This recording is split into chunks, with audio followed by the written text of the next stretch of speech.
Mahigit 1,000 katutubo ang umakyat sa liblib na barangay ng Kamyas sa Porac para pumili ng lider na magiging boses nila sa kanilang lokal na pamahalaan.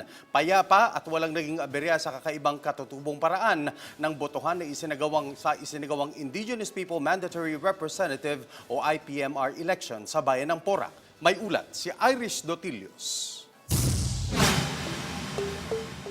Ito ang senaryo nitong Sabado sa bulubunduking barangay ng Kamyas, Porac.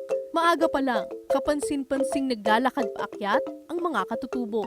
Mahaba at bakubakong daan ang tinatahak ng mga katutubong Aita mula sa kani-kaniyang tirahan. Pasado 10:00 na ng umaga nang makarating ang news team sa barangay Kamyas.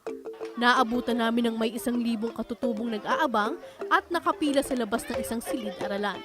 Ang sadya nila sa lugar, gamitin ang karapatan na pumili ng isang leader sa gagawing Indigenous People Mandatory Representative o IPMR election. Mula edad 15 pataas at nakakaunawa sa kanilang batas, tradisyon at kultura ang maaaring bumoto. Pero kakaiba ang katutubong paraan ng halalan. Ang boto kasi nila, may katapat na boto ang pipiliing kandidato.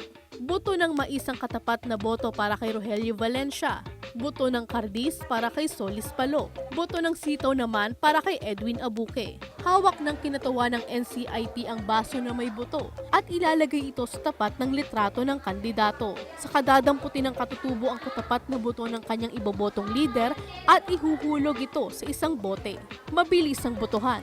Pagkatapos makaboto ng nasa 1,000 katutubo, binilang agad ng kinatawa ng National Commission on Indigenous People o NCIP ang mga naipong boto ng bawat kandidato. Nakasaksi sa bilangan ang mga katutubo. Matatapos ang eleksyon doon sa ating nakaugaliang batas. So yun yung pamamaraan ng mga katutubo para maging mapayapa sila, yung maabot ng kanilang kaisipan, yung mga pamamaraan. Medyo tahimik naman po ngayon. Nakakuha ng may pinakamaraming boto at nahalal na bagong leader ng katutubo, si Edwin Abuque, na nakakuha ng 511 boto. Kumpiyansa ang mga katutubo na maiingatan ang kanilang karapatan at kapakanan, lalo na sa mga lupaing katutubo ng Porac. Aita, walang gulo. Tatahimik. Oh, maghihingat pa sa isang nabantayan yung isang bundok. Alagaan na yung kultura, alagaan na yung bundok na walang makaagaw. Bukod daw sa pangalaga ng kultura at tradisyon, dapat raw ay makakalikasan ng kanilang leader.